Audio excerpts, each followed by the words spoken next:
आप लोगों के इलाके में आधी खेत लगता है कि नहीं लगता है? आधी खेत लगाते हैं ना।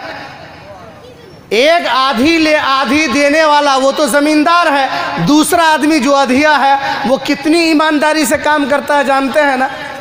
हाँ, अगर खेत वाला खेत नहीं गया, आपने वहाँ पर 1 बोरा खाद डाला है, कल जाकर के कह रहे हैं 1.5 बोरा खाद दिए थे, 1.5 बोरा का पैसा का हिसाब कर लीजिए।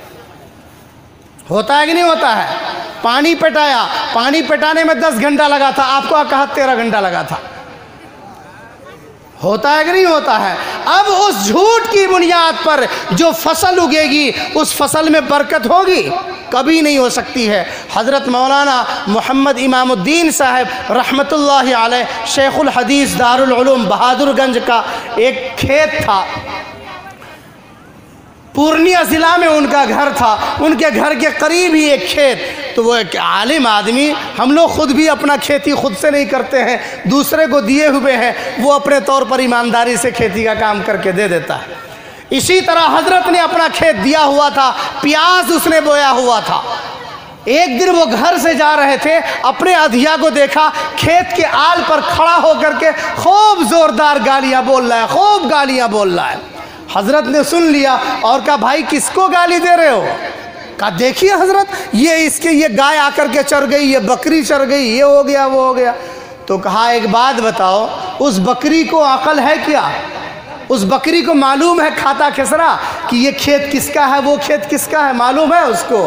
कहा नहीं मालूम है। बैल को मालूम है? नहीं मालूम है। गाय को मालूम है? नहीं मालूम है। जब उस बेचारे जानवर को जो अनजान है, बेअकल है, उसको अल्लाह ताला ने समझ दिया ही नहीं है, जिसकी बुनियाद पर आपने देखा होगा एक गाय पेशाब करती है, दूसरी गाय मुंह लगा देती है, एक बछड़ा पेशाब करता है, दूसरा बछड़ा मुंह लगा देता है। अरे देखा कि नहीं देखा है? क्यों? कभी कभी तो आपने देखा होगा एक बैल पेशाब करता है और अपना ही मुंह जोड़ करके चाटने लगता है, उसके पास अकल ही नहीं है। जहां पर उसने हगा था उसी पर बैठ जाता है। जहां पर जाड़े के रात में, अभी जाड़े के मौसम में उसको आराम देने के लिए गाय और बैल वाले ने वहां पर घास बिछा दिया था, लेकिन जैसे ही उसको घर के अंदर बांधा, वो वैसे ही उसने उस पर पेशाब कर दिया। उसको समझ ही नहीं है कि उसी पेशाब पर अब उसको पूरी रात गुजारनी पड़ेगी, उसको अकल ही नहीं है। लिहाजा गाली देने की कोई गुंजाइश नहीं बनती है। हजरत ने समझाया कि देखो आज के बाद से तुम किसी को गाली नहीं दोगे, एक लफ्ज़ गाली नहीं दोगे, आधा मेरा है आधा तुम्हारा, मैंने अपना हक माफ़ कर दिया, जितना उपजेगा तुम लेके चले जाना, लेकिन गाली मत बोलना। बात ख़त्म हो गई। हज़रत ने अपना हक माफ़ कर दिया था, कहा मेरा हक ख़त्म, मैंने माफ़ कर दिया, जितना चलेगा मेरे हिस्से का चलेगा और बाकी जो बचेगा वो तुम्हारा। चुनांचे प्याज जब उखाड़ने का टाइम आया, प्याज उखाड़ करके हर साल वो जितना दिया करता था उसका 2 गुना लेकर के हज़रत के घर पर पहुंचा।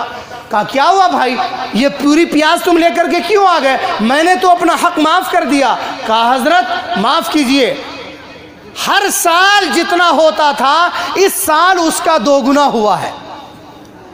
जिस दिन आपने समझाया मैंने उसी दिन गाली बोलना छोड़ दिया और नतीजा के तौर पर जिस हर साल जितना उपजा होता था उसका 2 गुना हुआ है, इसलिए मैंने जितना अपने घर में रखा है उतना आपको दे दिया है और इसको आप कबूल कर लीजिए। तो मेरे भाई, जब हम मुसलमान हो करके, एक मुसलमान कैसा होता है, एक मुसलमान बन करके हम जब नौकरी करेंगे, एक मुसलमान बन करके हम जब खेती बाड़ी करेंगे तो अल्लाह ताला उसमें बरकत देगा। और अगर हम हराम हलाल की तमीज़ किए बगैर जो मन में आए कर लेंगे तो फिर अल्लाह ताला हमारी ज़िंदगी से बरकत को छीन लेगा।